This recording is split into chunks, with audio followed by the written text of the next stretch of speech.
Kita sedang mempelajari kitab Keluaran dengan sangat cepat. Apakah Anda mempelajari beberapa hal baru di kuartal ini? Saya tahu saya mempelajarinya. Setiap pelajaran yang saya pelajari di kuartal ini tampaknya berbicara kepada hati saya dan menyingkapkan kebenaran ilahi yang baru. Namun, bukankah itu tujuan mempelajari Alkitab? Pelajaran ke-10 berjudul Perjanjian dan Cetak Biru. Nah, ketika kita berbicara tentang perjanjian, kita berbicara tentang hubungan kekal Allah dengan umatnya. Kita berbicara tentang perjanjian kasih karunia yang menuntun ketaatan kepada hukum Allah. Ketika kita berbicara tentang cetak biru dalam pelajaran ini, kita berbicara tentang tempat kudus kuno, tempat Allah berfirman kepada Musa, "Biarlah mereka membuat tempat kudus bagiku, supaya aku diam di tengah-tengah mereka." Baik perjanjian Allah, hukumnya, hubungan yang ia miliki dengan umatnya melalui kasih karunia maupun tempat kudus memiliki tujuan. Dan tujuan itu adalah untuk mendekatkan kita kepada Allah. Jadi, mari kita berdoa dan kemudian kita akan langsung masuk ke pelajaran kita. Bapa di surga, saya bersyukur atas kesempatan untuk mempelajari firman-Mu. Saya bersyukur bahwa kita dapat mempelajari pelajaran tentang perjanjian dan cetak biru. Jelaskan kebenaran kekal ini kepada kita. Kita berdoa dalam nama Yesus. Amin. Anda tahu bahwa Tuhan, pencipta dan penebus kita, adalah pribadi yang mengasihi kita dengan kasih yang kekal dan tak terbatas. Tuhan ingin menarik kita ke dalam hubungan dengannya. Dan itulah inti dari pelajaran ini. Ini tentang fakta bahwa Tuhan menciptakan kita untuk bersekutu erat dengannya. Sekarang, di paragraf pertama pelajaran Sabat sore, saya membaca bahwa hubungan yang bermakna dengan orang lain hanya dapat dibangun dengan waktu dan usaha. Hal yang sama berlaku dengan hubungan vertikal kita dengan Tuhan. Itu bisa menjadi pengalaman yang membangkitkan semangat dan penuh pertumbuhan. Namun, hal ini hanya dapat kita peroleh jika kita meluangkan waktu bersamanya. Dalam praktiknya, ini berarti mempelajari firman-Nya. Biarkan Tuhan berbicara kepada kita, tentu saja, melalui firman-Nya. Berdoa berarti membuka hati kita kepada Tuhan dan bersaksi kepada orang lain tentang kematian, kebangkitan, dan kedatangan Kristus kembali. Itulah yang dimaksud dengan terlibat dalam misi Tuhan. Ketika Tuhan memberkati kita, kita akan menjadi saluran berkat bagi orang lain. Jadi, Tuhan ingin mendekatkan kita kepadanya melalui pembelajaran firman-Nya. Dia ingin mendekatkan kita kepadanya melalui saat-saat tenang, doa, dan meditasi yang kita lakukan untuk merenungkan kasih-Nya, kasih karunia-Nya, kebaikan-Nya, firman-Nya. Dan Dia ingin mendekatkan kita kepadanya saat kita membagikan kasih-Nya kepada orang lain sebagai kesaksian. Dalam pelajaran hari Minggu, ini disebut kitab dan darah. Tentang apakah ini semua? Kitab dan darah. Sangat dalam, sangat menarik bagi saya. Ini ada hubungannya dengan kondisi hubungan yang kita miliki dengan Tuhan. Jika Anda membaca Keluaran 24 ayat 1-8, Keluaran 24 ayat 1-8, Tuhan berbicara kepada Musa dan Dia berkata, saya mulai dari ayat 1. Dan sekarang Dia berfirman kepada Musa, naiklah kepada Tuhan, engkau dan Harun, Nab, Abayu, dan 70 orang tua-tua Israel, dan sujud menyembah dari jauh. Dan Musa sendirilah yang boleh datang mendekat kepada Tuhan. Tetapi mereka tidak boleh mendekat dan bangsa itu pun tidak boleh datang bersama-sama dengan dia. Lalu datanglah Musa dan menyampaikan kepada bangsa itu segala firman Tuhan dan segala hukum-hukum itu. Sekarang, ketika Anda sampai pada ayat 6, Musa mengambil separuh dari darah dan menaruhnya dalam baskom dan separuh lagi darah itu dipercikkannya pada mezbah. Kemudian diambilnya kitab perjanjian dan dibacakannya dengan didengar oleh bangsa itu dan mereka berkata, segala firman Tuhan akan kami lakukan. Jadi, ini adalah perjanjian. Dan apakah perjanjian itu? Itu adalah suatu perjanjian yang membangun suatu hubungan. Itulah perjanjian itu. Itu adalah suatu perjanjian yang membangun suatu hubungan dalam hal ini. Mereka berkata, segala firman Tuhan akan kami lakukan. Dengan kata lain, mereka berkata, ya Tuhan, Engkau berkata untuk taat. Kami akan taat. Petik 2. Dan itu akan membangun sebuah hubungan. Masalahnya adalah mereka terlalu lemah. Masalahnya adalah mereka terlalu rapuh. Tidak ada masalah dengan keinginan mereka. Masalahnya adalah kemampuan mereka untuk melaksanakan keinginan itu. Dan Musa, sekarang perhatikan apa yang dikatakannya. Ayat 6. Bagian terakhir, semua yang telah Tuhan katakan akan terjadi, dan taatlah. Jadi, apakah mereka ingin taat? Tentu saja. Apakah mereka ingin taat? Tentu saja. Apakah mereka berharap bisa taat? Pasti. Tetapi apa masalahnya? Yeremia 17:9 menunjukkan jarinya ke atasnya. Hati lebih licik daripada segala sesuatu, hatinya sudah membatu. Mereka menipu diri sendiri. Yesaya menunjukkan jarinya ke atasnya. Segala kebenaranku seperti kain kotor. Jadi mereka terlalu lemah untuk melaksanakan apa yang mereka inginkan karena sifat hati mereka yang telah jatuh. Lalu Musa mengambil darah itu, memercikannya pada bangsa itu, dan berkata, inilah darah perjanjian yang diadakan Tuhan dengan kamu, berdasarkan segala firman ini. Dengan kata lain, Anda telah membuat pernyataan bahwa semua yang Tuhan katakan akan terjadi. Namun darah perjanjian kekal yang kekal adalah belas kasihan Kristus, kasih karunia Kristus, kebaikan Kristus. Hanya melalui darah Kristus dosa-dosa Anda dapat diampuni. Hanya melalui darah Kristus dan pemahaman tentang pembersihan yang datang dari Kristus Anda dapat menang. Dalam pelajaran hari Minggu kita membaca di paragraf ketiga di bawah catatan, mereka bermaksud melakukannya, tetapi mereka tidak menyadari kehancuran mereka, kerapuhan mereka, dan kurangnya kekuatan mereka. Darah perjanjian dipercikan pada orang-orang, yang menunjukkan, perhatikan ini, bahwa hanya melalui jasa Kristus Israel dapat mengikuti instruksi Tuhan. Kita tidak ingin menerima bahwa sifat manusia kita rapuh. Itu lemah dan sepenuhnya berdosa. Kita memiliki kecenderungan bawaan karena sifat kita yang jatuh menuju dosa untuk dapat berbuat baik. Kita membutuhkan pertolongan bukan dari dalam diri kita sendiri, tetapi dari luar diri kita sendiri. Kita membutuhkan kuasa Tuhan yang hidup dalam hidup kita. Kuasa dari kasih karunia Tuhan, kuasa dari firman-Nya, kuasa dari Roh Kudus. Itulah sebabnya hubungan yang dekat dengan Tuhan sama pentingnya bagi kita saat ini seperti halnya bagi mereka di Gunung Si. Sekarang, dalam pelajaran hari Senin, kita melihat Tuhan. Melihat Tuhan. Bagaimana kita melihat Tuhan? Kita melihat Tuhan saat kita mempelajari firman-Nya. Kita melihat Tuhan saat kita berkomitmen pada hubungan yang dalam, kekal, dan langgeng dengannya. Kita melihat Tuhan melalui kehidupan doa kita, saat kita merenungkannya. Kita melihat kebaikan-Nya, kemurahan hati-Nya, kebaikan hati-Nya, belas kasihan-Nya, kasih-Nya. Perhatikan dalam Keluaran 24:9-18, Tuhan memberikan instruksi kepada Musa. Kita akan mulai dengan ayat 9. Keluaran 24. Lalu naiklah Musa bersama-sama dengan Harun, Nab, Abai dan 70 orang dari para tua-tua Israel. Maka Musa membawa serta 73 orang, 70 orang dari para tua-tua Israel, dan ia membawa Harun, Nab, dan sebuah rawa. Mereka melihat Allah Israel. Dan di bawah kakinya ada sesuatu seperti lapisan tanah liat yang keras. Batu safir, dan kejernihannya bagaikan langit. Tetapi atas para bangsawan Bani Israel, ia tidak meletakkan tangannya. Jadi mereka melihat Allah, mereka makan dan minum. Pikirkanlah, mereka datang, mereka melihat wujudnya. Mereka tidak melihatnya dalam segala kemuliaannya atau mereka akan mati, bukan? Tetapi mereka melihat Allah, mereka melihat wujudnya. Dan di sana, di tempat pegunungan itu, ketika mereka melihat Allah, mereka makan dan minum, berpesta pora dalam kasih Allah, berpesta pora dalam kebaikan Allah, berpesta pora dalam kasih karunia Allah. Mereka ada di sana, ke-73 pemimpin ini. Lihat, paragraf kedua, pelajaran hari Senin. Di Timur Tengah pada zaman Alkitab dan sampai batas tertentu saat ini, makan bersama merupakan pengalaman yang luar biasa. Itu merupakan kehormatan dan hak istimewa yang besar. Itu menawarkan pengampunan dan membentuk ikatan persahabatan. Itu menyiratkan adanya saling membantu dan tetap bersama di saat krisis dan masalah. Dengan makan bersama, mereka berjanji satu sama lain tanpa kata-kata bahwa jika sesuatu terjadi pada satu pihak, pihak lain akan berkewajiban untuk datang dan membantu. Untuk menjadi diundang untuk makan merupakan suguhan istimewa yang tidak diberikan kepada semua orang. Sementara itu, menolak undangan merupakan salah satu bentuk penghinaan terburuk. Jadi, apa yang kita temukan di sini? Tuhan mengundang Musa, Harun, Nab, Abayu, dan 70 tua-tua. Tuhan mengundang mereka untuk menjalin hubungan.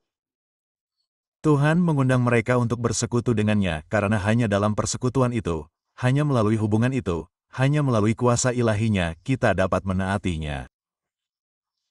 Jadi, kita melihat undangan ilahi itu. Dalam pelajaran hari Selasa, kita melihat kuasa untuk taat. Dari mana itu berasal dan Anda memiliki apa yang penulis kita sebut dengan tepat sebagai mata ilahi. Yehezkiel 36 ayat 26-28. Anda memiliki mata ilahi. Ini adalah salah satu bagian favorit saya dalam Perjanjian Lama karena memberitahu kita apa yang akan Tuhan lakukan bagi kita. Seringkali kita berjuang dengan kekuatan kita sendiri. Seringkali kita berusaha untuk mencoba mencapai kebenaran. Kita ingin mengatasi temperamen jahat. Kita ingin mengatasi pikiran yang marah. Kita ingin menjadi pemenang. Yehezkiel pasal 36 dan kita melihat ayat di sana. 26-28. Di sini Tuhan memberitahu kita rahasia untuk menang. Bukan dengan menggertakkan gigi dan menanggungnya. Namun di sini, Yehezkiel pasal 36, dimulai dengan ayat 26, Tuhan berkata, lihatlah mata ilahi yang disebutkan di sini 5 kali. Aku akan memberimu hati yang baru. Bagaimana cara mendapatkan hati yang baru? Dengan mengharapkannya, dengan menginginkannya. Tuhan berkata, aku akan memberimu hati yang baru. Aku akan menaruh roh yang baru di dalam dirimu. Tuhan berkata, jika kamu datang kepadaku dan kamu berlaku adil terhadapku dan kamu mengakui bahwa kamu tidak memiliki roh yang benar, bahwa kamu memiliki roh yang suka mengkritik, kamu memiliki roh yang pemarah, kamu memiliki roh yang pendendam, Tuhan berkata, aku akan menaruh roh yang baru di dalam dirimu. Aku akan mengubahmu dari dalam. Petik 2. Dia berkata, aku akan mengambil hati batu dari tubuhmu. Kamu berkata, aku datang ke gereja dan menyanyikan lagu-lagu, tetapi tidak ada yang menggerakkanku. Berdoa, tetapi tidak ada yang menggerakkanku. Saya mendengarkan khotbah-khotbahnya, tetapi khotbah-khotbah itu tidak lagi menggerakkan saya. Tuhan berkata, aku akan menyingkirkan hati yang keras dari tubuhmu. Aku akan memberimu hati yang taat. Dia berkata, aku akan menaruh rohku di dalam batinmu. Aku akan menaruh rohku. Ia berkata, dengan Roh Kudus, aku akan menyembuhkan hatimu. Aku akan mengubah cara berpikirmu. Aku akan menaruh rohku di dalamku. Buatlah kamu hidup menurut segala ketetapanku. Kamu akan berpegang pada peraturan-peraturanku dan melakukannya. Ketika kamu diam di tanah yang telah kuberikan kepada nenek moyangmu, maka kamu akan menjadi umatku dan aku akan menjadi Allahmu. Tuhan berkata, izinkan aku melakukan dalam hidupmu apa yang tidak akan pernah dapat kamu lakukan sendiri. Bukalah hatimu kepadaku dengan pengakuan yang berani. Berlututlah. Menangislah dalam kesedihan atas dosa-dosamu. Izinkan aku memberimu, kata Tuhan, karunia pertobatan. Akui dosamu kepadaku. Dan Tuhan berkata, izinkan aku masuk ke dalam hati dan pikiranmu. Izinkan aku mengubahmu. Izinkan aku mengubahmu. Izinkan aku menjadikanmu pribadi yang kamu inginkan. Tuhan selalu berusaha menarik kita ke dalam hubungan dengannya. Dalam pelajaran hari Minggu, Ia mengungkapkan bahwa firman-Nya memberikan kekuatan dan darah-Nya membersihkan kita dan memberi kita kuasa. Dalam pelajaran hari Senin, Ia memberitahu kita bahwa kita dapat melihat Tuhan melalui iman. Dan bahwa Tuhan di Gunung Siini ingin mendekatkan umat-Nya kepadanya. Dalam pelajaran hari Selasa, Yehezkiel berbicara kepada kita dan berkata, biarkan Tuhan bekerja dalam hidupmu. Biarkan Tuhan mengubahmu. Biarkan Tuhan mengubahmu lagi. Dalam pelajaran hari Rabu, judulnya adalah di tengah-tengah umat. Dan kita pergi ke Keluaran pasal 25. Tuhan ingin membangun tempat kudus. Dia ingin Israel membangun tempat kudus karena satu alasan.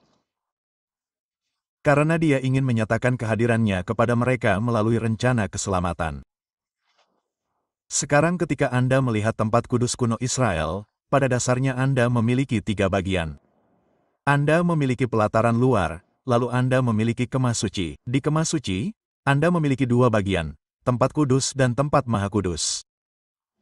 Setiap hari orang berdosa membawa kurban mereka ke tempat kudus. Orang berdosa meletakkan tangannya di atas kepala hewan, mengakui dosanya. Dosa dipindahkan dari orang berdosa ke hewan. Hewan itu kemudian disembelih. Rasa bersalah atas dosa itu dipindahkan melalui darah. Sebagian ditaburkan pada tanduk-tanduk mezbah tembaga di pelataran. Kemudian imam terkadang memakan sebagian dari hewan itu. Dan imam membawa dosa itu secara tidak langsung di dalam tubuhnya atau melalui darahnya ke tempat kudus. Darah itu dibubuhkan pada tanduk-tanduk mezbah pembakaran ukupan. Di tempat kudus itu, Anda memiliki 3 elemen dasar perabotan. Anda memiliki mezbah pembakaran ukupan, kandil emas, dan meja roti sajian. Meja roti sajian melambangkan Yesus Kristus, roti hidup, Dia yang datang untuk tinggal bersama kita, Dia yang menyediakan semua kebutuhan kita. Mezbah pembakaran ukupan dengan doa-doanya dengan ukupan yang naik melambangkan Yesus, Dia yang datang untuk tinggal di antara kita dan yang berdoa untuk kita. Bukankah merupakan pemikiran yang indah untuk berpikir bahwa Yesus berdoa untuk Anda? Kemudian kandil melambangkan Kristus sebagai terang dunia. Jadi Yesus meninggalkan surga. Dia meninggalkan kemas suci di atas untuk menjadi saudara, roti yang dipecah-pecahkan bagi kita, tubuh Kristus yang dipecah-pecahkan bagi kita. Dia datang untuk berdoa bagi kita, mezbah pembakaran ukupan. Dia datang untuk menerangi jalan kita melalui firman-Nya. Firman-Mu adalah pelita di bawah kakiku dan terang di bawah jalanku. Jadi, tujuan dari tempat kudus adalah untuk menunjukkan bahwa Yesus mendekat. Dia mendekat sebagai pengorbanan kita di kayu salib Kalvari. Dia mendekat dalam darah, dalam kehidupan yang dijalaninya, dalam darah yang ditumpahkannya. Namun, Yesus bukan hanya domba kita yang sekarat. Yesus adalah imam kita yang hidup. Dan karena Dia datang ke bumi untuk kita, Dia menjadi perantara bagi kita. Ibrani 7 ayat 25, Dia hidup untuk menjadi perantara bagi kita. Dan kemudian di tempat maha kudus, di tempat kudus surga, kita memiliki hukum Tuhan dan Anda memiliki kemuliaan Shekhinah yang terwujud di tempat maha kudus, di tempat kudus surga. Di atas tabut perjanjian di antara kedua kerubim dari emas, di atas tabut perjanjian itu Anda memiliki kemuliaan Shekhinah. Dan di sana apa yang kita lihat dalam kemuliaan Shekhinah itu? Kehadiran Tuhan. Kehadiran Tuhan. Jadi, segala sesuatu tentang tempat kudus mengatakan bahwa Tuhan menyertai kita. Ia menyertai kita melalui Kristus ketika Yesus meninggalkan kemah suci di surga dan datang ke bumi. Ia menyertai kita hari ini. Dan sebagai imam besar kita, Ia akan menyertai kita selamanya saat dosa akhirnya disingkirkan.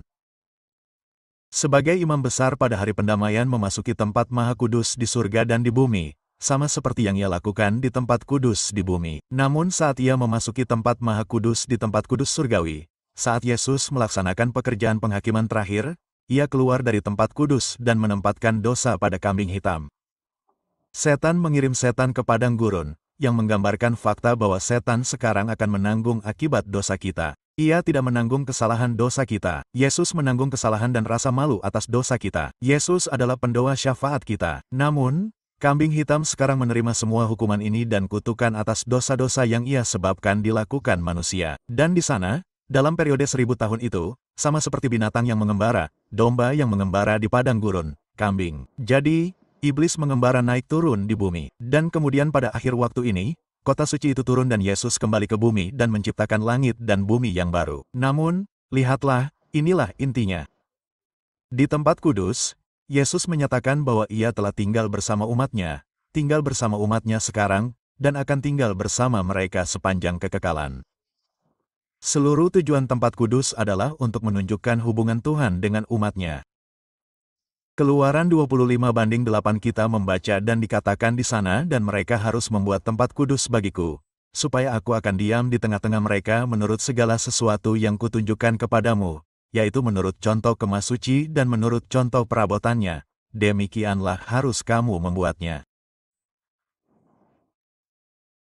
Jadi, tempat kudus di bumi merupakan pola dari hal-hal di surga, yang menyingkapkan kepada kita keindahan, kemuliaan, keagungan rencana keselamatan, Kristus yang datang dari surga ke bumi, berdiam dalam rupa manusia, menjalani hidup yang seharusnya kita jalani, mati dalam kematian yang seharusnya kita jalani, menanggung kesalahan kita, menanggung rasa malu kita.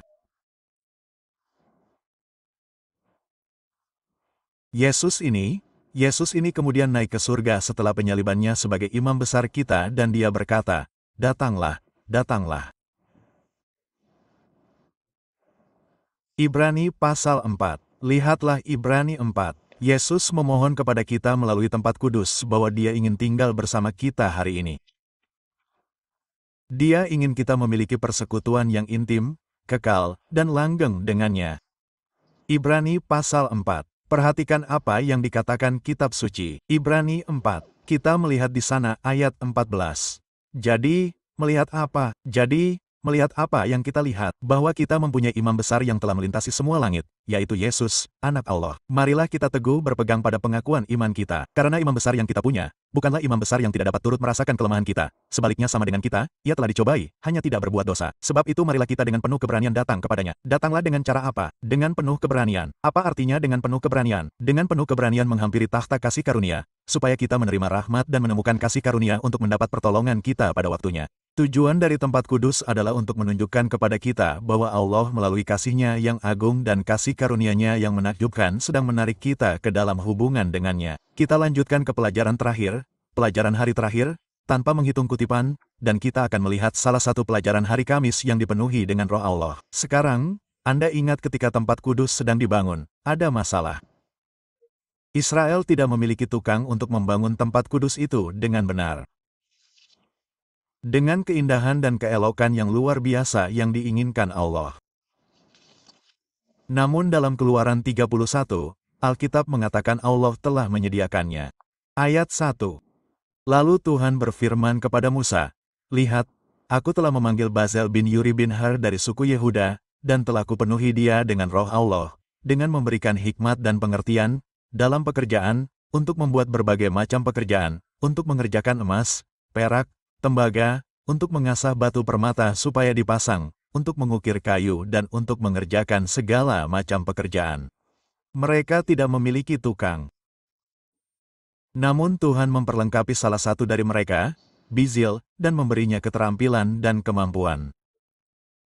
Ketika Tuhan memanggil Anda untuk melakukan sesuatu demi tujuannya, Dia akan memberi Anda keterampilan dan kemampuan. Seperti yang sering dikatakan, Tuhan tidak memenuhi syarat. Tuhan tidak memanggil yang memenuhi syarat. Tuhan memenuhi syarat mereka yang Dia panggil. Lihatlah, teman, jika Anda duduk di bangku gereja dan Tuhan bergerak dalam hidup Anda untuk melakukan sesuatu, tetapi Anda berkata, "Saya tidak memiliki kemampuan untuk melakukannya." Pikirkan Bizil.